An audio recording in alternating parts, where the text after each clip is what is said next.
Well, for more on Iran and some of the other topics that will be on the agenda today at that meeting with Netanyahu and Trump, I'm joined now on the line by Aaron David Miller.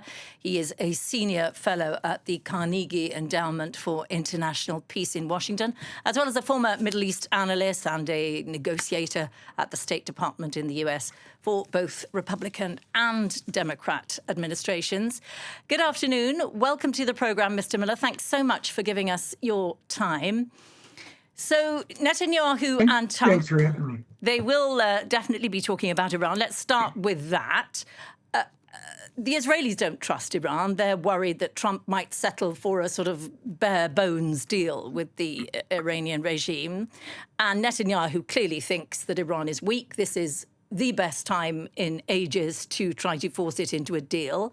Will they persuade Trump of that? Or is that already Trump's thinking? No, your analysis is absolutely correct. If this were 2015, the Israeli prime minister, as he did, would have had much more influence. Then it was a Democratic administration. He would have appealed and did appeal over the heads of Barack Obama on the Iran nuclear deal with the Republican Party. He addressed a joint session of Congress.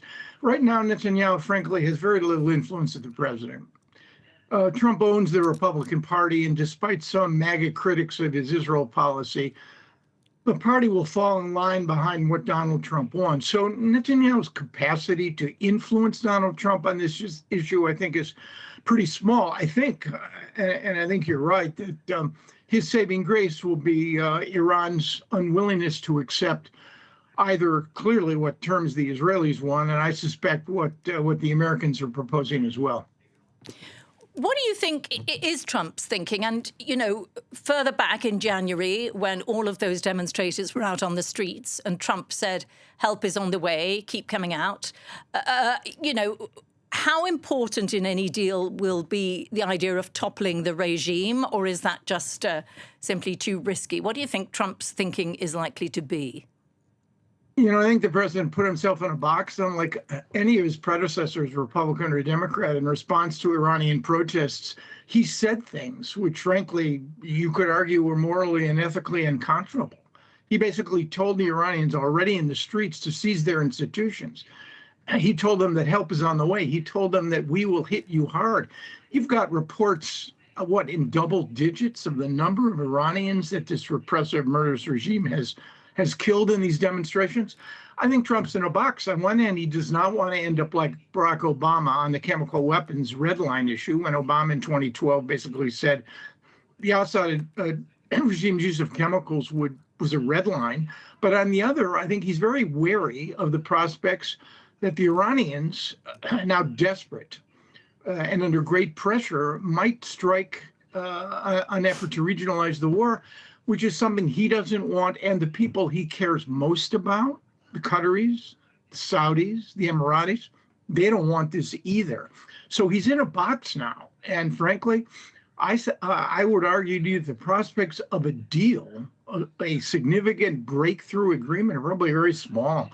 He's got this huge deployment of American military hardware out in the region.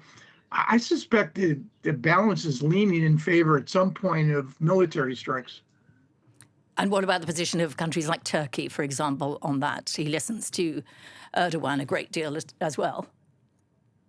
Yeah, I mean, and that's another great fear, of course, that the Israelis have, that Mr. Trump is listening to Erdogan when it comes to Gaza and Erdogan's support for Hamas. So there's a complex of issues that they're going to talk about. Let's keep one thing in mind, though. This is the 7th meeting of an Israeli prime minister and an American president in the first year of an American president's second term. That's extraordinary. It's almost as if these meetings have become routine. And frankly, that's why I would not look for breakthroughs in this meeting, and I certainly wouldn't look for breakdowns. They still need one another. They may not trust one another, they may not like one another, but their relationship is clear.